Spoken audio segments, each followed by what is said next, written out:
Welcome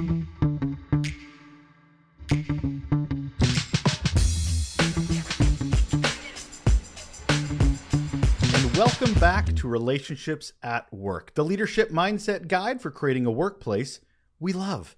I'm your host, Russel Lolacher, a communications and leadership nerd with a couple of successful decades of experience in both of those areas. And the nerdiness of me comes from my curiosity on how we can make the workplace a better place.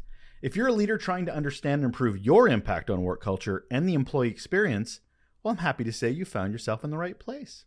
This episode is a mini episode. They come out every Thursday. Quick little valuable bit of information, mindset shift, as it were, usually around under or over just a touch, 10 minutes. Anyway, they're inspired by our regular Raw Notes newsletter, which you can sign up for. But for this one, to get right into it, this week's topic is first impressions shouldn't start with hypocrisy. The first impression employees have with our organization is not their first day on the job. It is not onboarding. It is not that first handshake or eye contact with the colleagues or the new boss. It's the process they went through to get the job or not get the job. And I want to stress that this is also the place where unsuccessful applicants get their first sense of who our company is, how we show up, and how it treats people. Now, when you're applicants, the common bit of advice is to ask for feedback when we don't win a competition, right? I've heard that advice. I've taken that advice. I'm sure you have as well. Really what it is, it's to help us put a better foot forward if we want to apply again, whether it's that organization or somewhere else. It lets us become a little bit more self-aware of what our strengths and weaknesses are. It can be extremely valuable and constructive. It's a great idea.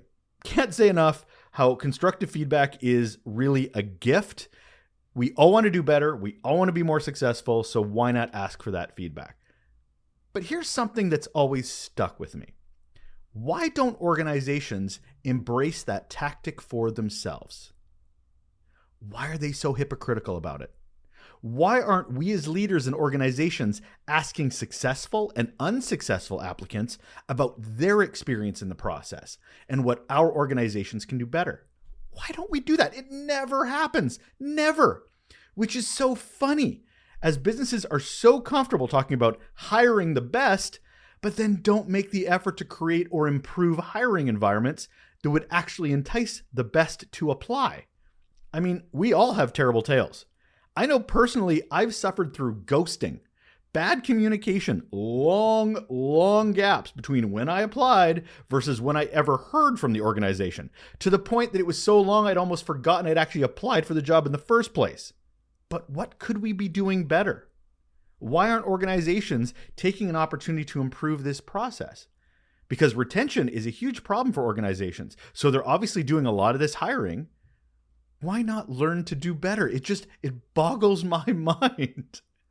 So I wanted to know how we could do better. I actually asked our online community on Threads, on our Facebook group page. I asked, we've all had horrible experiences, but from an applicant standpoint, how would you want them to do better? What do you think organizations could do better when it comes to hiring? And here's some of the feedback I got. Go back to human filtering of applicants. So many good and great candidates are eliminated through algorithms and AI.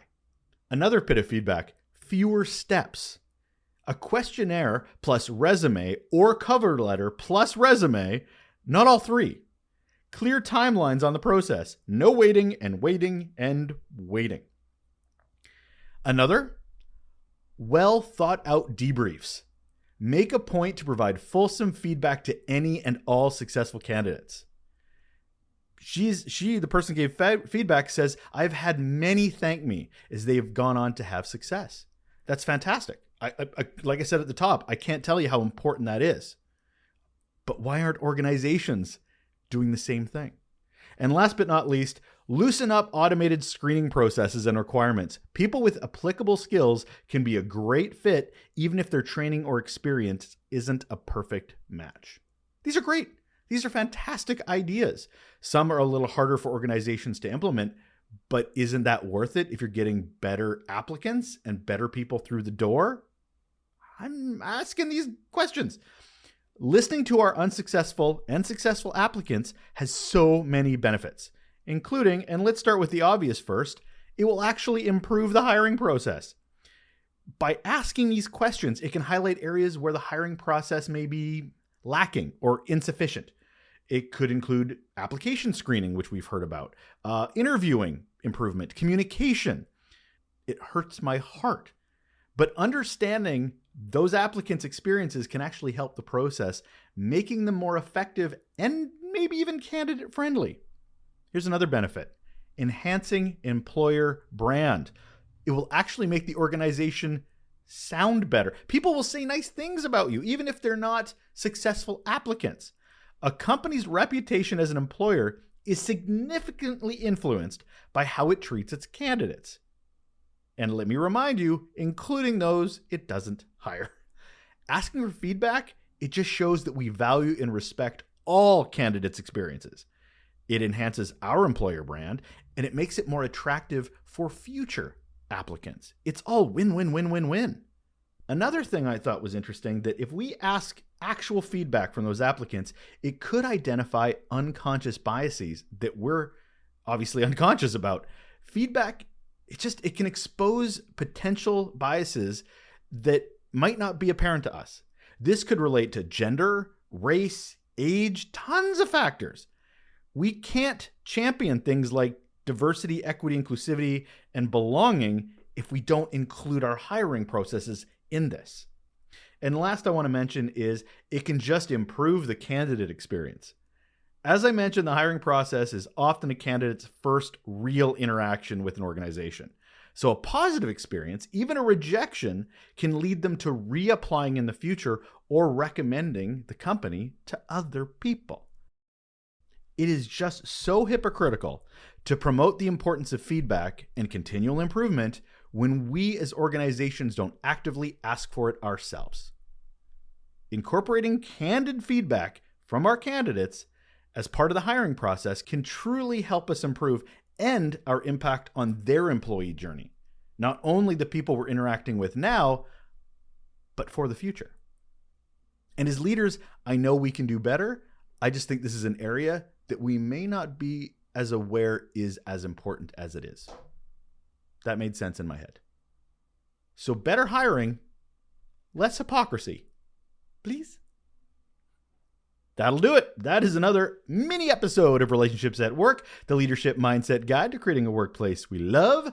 I'm your host, Russel Lolacher. Thank you once again for taking the time to spend even just this brief mini episode amount of time with me.